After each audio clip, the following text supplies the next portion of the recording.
his hands during a fireworks accident on Wednesday. According to our Adam Schefter, his right index finger was amputated.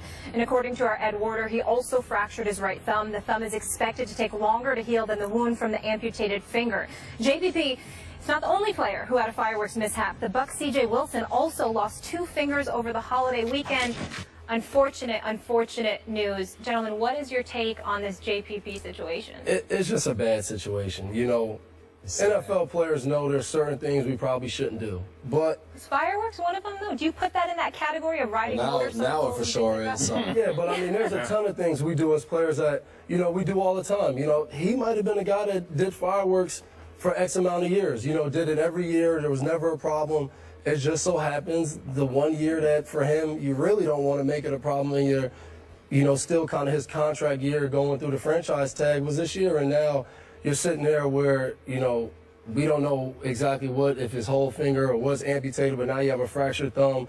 It's going to take longer to get back, but I think he's kind of maneuvering in the right direction as far as now he's focused on what's best for my career. You know, he felt it was best that when the Giants came, no, you can't see me. I don't want you to throw me on this list, you know, the non-football related injury list, and I don't get paid. So, you know, now I think for him is getting past the stupid incident and trying to get to, you know, what's best for me career-wise. Yeah, without a doubt. I mean, for him right now, you have to be smart professionally. And the Giants own his right because they gave him a franchise tag, but he hasn't signed anything, so he's not under contract, so he doesn't have to let them see his thumb or his hands or anything. They could pull that tag, too. Exactly. And for him, if they do pull the tag, okay, now I'm an unrestricted free agent. I can shop myself to other teams. I can go show them my injury, show them when I'll be back, when I'll be ready to go. And now I can kind of get to where I wanted to get in the beginning of the offseason, is to be a free agent. That's where everybody wants to be if you can't sign that long-term deal that you want with your team. So for him, the worst of the worst, if they pull the tag, then I'll be a free agent. I'll be able to go to wherever I want in the NFL.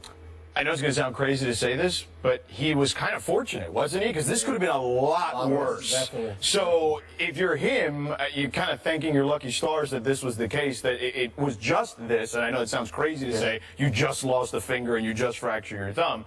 But obviously it could have been worse and then really kind of hampered his career moving forward. It could have been career threatening.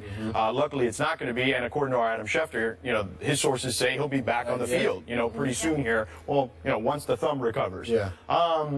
But if you're the Giants, you're in a tough spot. That's what I was going to say. What do the Giants do now? You got to keep him with that tag. Like, you can't remove that tag because there are going to be teams lined around the block to sign him. If you could get after the quarterback, everybody wants you. Yeah. And, you know, for the Giants now, it's sit and wait. But if we sit and wait now, what happens next time we franchise a guy and something goes wrong, or we have another guy in a situation? You know, it might not be JPP, but he might be a guy that's just important. You know, a young guy like Odell Beckham. Let's say he gets in something, and he's already showed a lot of promise in this league. Do you want to, you know, set a precedence that, you know, if you're talented enough, you know, you can kind of do what you want, and we'll wait. And, you know, being in on a team like New England, you see different things. You see guys get in trouble, got different things, and you see guys just gone. Yeah. And then, you know. Well, you had a running back who overslept one day and then didn't play again. And that's what it is. You know? The Patriot way is win. That's what but Gronk is doing party cruises. He's a different story. That party bus told everything.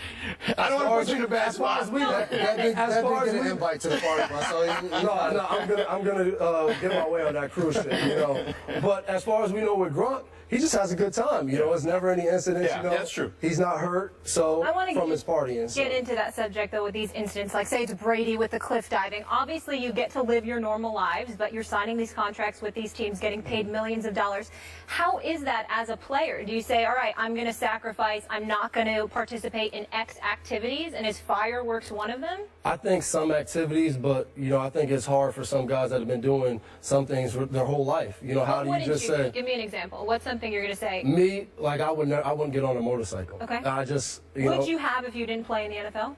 There's a chance, I would try it. I'm not cliff diving. I can't swim. Unless someone's waiting in the water to bring me to the side. You're not going to be surfing with Mariota? Is that what you're telling me? I mean, if he teaches me how to ride a surfboard, I may go out there. That seems like a lot of fun. But you know, once he gets his contract signed and everything's all cool, maybe we'll take a trip to Hawaii and learn how to ride some surfboards. Yeah, no skydiving then? No skydiving? See, I would skydive. Yeah. I would do that now, though. Please, like, I want to wait. Money.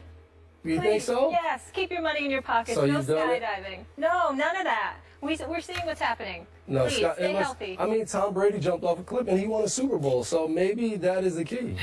Hey, I'm just saying, live on the edge a little. Don't get him going on Tom Brady, man. Well, Don't worry, we got time. We got a lot of time to talk about. I want to talk more about Gronk's cruise. Like, I think that's what we need to have. I think that might be the No, go-to. let's talk about JPP and the Giants. What do the Giants do here at this point? What would you do? Do you keep him? I mean, because here's the only issue, right? Grabbing players.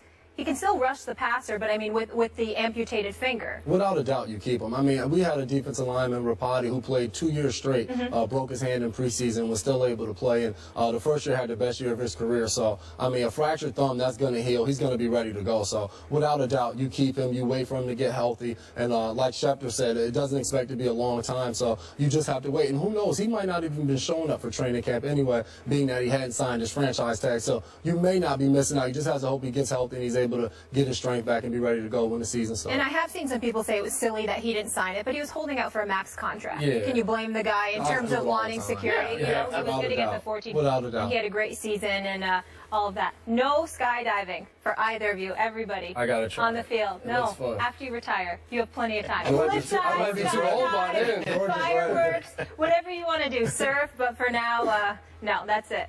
All right, but we're talking about another New York team. Last year, J.J. Watt was the unanimous Defensive Player of the Year and the first player in NFL history to record 2 seasons with more than 20 sacks. How about them apples? And let's not forget what the man did on the scoreboard. 5 TDs and a safety. So now he's been voted as the #1 player in NFL.com's top 100 players voted on by the players themselves. J.J. Watt finished ahead of Aaron Rodgers at 2, Tom Brady 3rd, DeMarco Murray 4th, and Peyton Manning in 5th.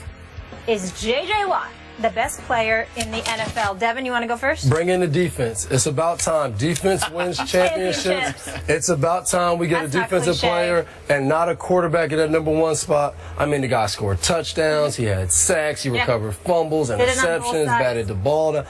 I mean, clearly to me, I thought he dominated the game from a defensive tackle position. That's hard, you know, and I think he deserves that #1 spot. And the players vote and all that, I'm not going to lie.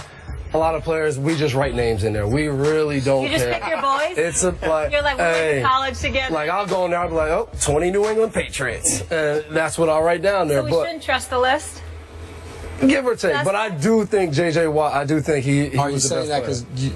because you should have been on the list and you weren't? I'm even going to say you should have been on the You list. weren't on the top 100? Wasn't No. on the top. What? But I guess that's a debate for another day. And We can debate it if you want. I agree. J.J. Watt, I mean, playing against a guy twice a year, we played him down in Houston. He got a sack fumble, picked up the ball, got pushed out of bounds. They ran the ball. They got down by the goal line. They subbed him in. He subbed in as a tight end and scored a touchdown. When you're on the sideline and you watch a guy do all of that to impact his team, he was the #1 player last year. I mean, 20 Well, sacks, you watched him take the selfie, too, on the field. That was pretty cool. and that's another He debate. caught more touchdowns than the whole Chiefs squad, right? Yeah, Than their the receivers. The receiving Right? squad, yeah. That's impressive. Listen, he's great. He is the best defensive player in the league right now. Him and Revis, I would say. I probably would have Revis personally. I hear a butt coming. But I'm going to channel my inner Stephen A. Smith right now and say, what about that bad man, Aaron Rodgers? How can you do that man dirty? Listen, the quarterback position, I know you guys are defensive guys, is by far the most important position. It's why even average guys are making big bucks at that position. True. So he is the best quarterback in the league at the most important position. It is a travesty that Aaron Rodgers is not He number 1. went full Stephen A. on us. A ludicrous. He's #2. #2 is good enough. But like Dev said, it's about time defensive guys start getting credit. And Look how the Super Bowl ended. Defensive play. Yeah, your boy I'm just Malcolm saying. Butler. Malcolm Yeah. Butler. And you can't. J.J. Watt has been dominant. Yeah, but you know what? Aaron Rodgers hits the wide receiver there. No time, defense. Come on. I know you don't want to take a shot at Russell. Interception, game over. But That's all. Aaron I know. Rodgers throws a touchdown there. Or they run the ball. Who knows? Right. We're not Maybe rewriting we stop the history. run. Or he throws it incomplete. But Never stop you the guys run. know, I want to just mention this really quick. It's a cool story. You guys know another guy in that defense really well, Brian Cushing. So when you're in high school, North Jersey, right? 6 potential NFL players. Yeah. And were in that game, right? Who So it was would have thought? Bergen Catholic, Montville. Who are some of the guys? St. Joe's, Montville. Ourselves, Brian Cushion, Jim Dre, tight end, Junior Gillette, defensive end was on our team, and also wide receiver Isaiah Williams. So there was a ton of talent. You know, So you still look out for those guys. Cushion had the best game that game. He had too. 5 touchdowns. I hate to We won't admit it. speak All about right, we got to leave that story there though. But George, thanks so much for being with us here. Great. You are the vet. Thanks for putting up with. These guys are pros. You're Yes, a pro. please. Yeah, I'm not the First vet around here. day. Come on. First day, we appreciate She acts like it. she's not a vet. She's a pro. Yeah. Get outta I'm a here. rookie and a vet, all right, just like Drake. After the break, the McCourty twins will answer some hard-hitting questions. Stay tuned. First Take rolls on. Let's start with you. What's your greatest Gronk story? Greatest Gronk story has to be we play Green Bay. We fly straight to San Diego. So we're in San Diego for the whole week. So a bunch of us decided we're going to rent a bus and drive down to L.A. Why wouldn't you? You know, Tuesday was an off day. We drove down there Monday. So we're in the club, and Gronk is in there doing his dance moves. So, you know, quite Don't do naturally, that again. we're all looking like, what are you doing? And he was all in like, these are my best dance moves. I'm one of the best dancers I've ever seen. Going crazy. It was ridiculous. And it was terrible. Did that set up him Terrible. getting his own party bus? It might be. I think Right? that That's took what his happened? dancing to the next level. All right. Let's go to you here, Jason. Who wins in a game of one-on-one? That's easily me. You know, we both high school basketball players. I was the first team all county one-trick player. ponies over You here. know, he was the second team all county player. Then all So- you asked was who was going to win one-on-one. It would be me. But we don't want to hear your We have a accolades. court back here. I know. Last time we were here, Doug Gottlieb challenged us. and, Okay. you know, he was a college basketball player, Yeah. so that might be a step out of our league. But Dev, We go that's- 2-on-1 that's- against that's- Okay. yeah, I can't challenge you, but this one I might be able to answer. No, who was the bigger ladies' man growing up? Oh, that was me. I mean, That's easy. I was the one who was always with a girlfriend. Dev was always the one tagging behind, pulling on my coattails. Everyone asking me- knows the guy that's asking me always questions. Maybe he just girlfriend. wanted to be single. The guy always with the girlfriend's the guy. He can't get a lot of girls, so he takes Oh. it. He has to do what he has to do. He's a relationship man. He finally tricked the girl into saying yes to him. So yeah. I can't get real answers from either of you. All right, what's your most memorable brother fight or battle? I know this one because I won. We were outside. Someone gave us boxing gloves, and Do either of you ever lose? I punched him. He won that one. He ran in the house He won crying. We got in trouble for it though because we're never allowed to fight in public growing Mom up. Okay. wins the fight at the end. Smart. You got to keep that. He won that one. Keep that business out of the streets, right? How many times have you guys pretended to be each other? Man, I actually answered his draft day call. He was in the bathroom, and I was speaking to Mr. Kraft, talking to him on the phone. As soon as they Stop put it. Belichick on, I ran to the bathroom and threw the phone to Dev. Like, hey, you talk to him. So, You yeah. did not do craft like that. And I still don't know. If Well, Kraft knows. Bill thought it was you at the first Super Bowl I played in, so he Stop it. thought I was Jason. Which Thank you guys so much for coming here and hanging out today. It was a lot of fun. No, we That had a was awesome. blast. Thanks We for having appreciate us. it. And thank you guys for hanging with us. We'll be back tomorrow, 10 a.m. Eastern, right here.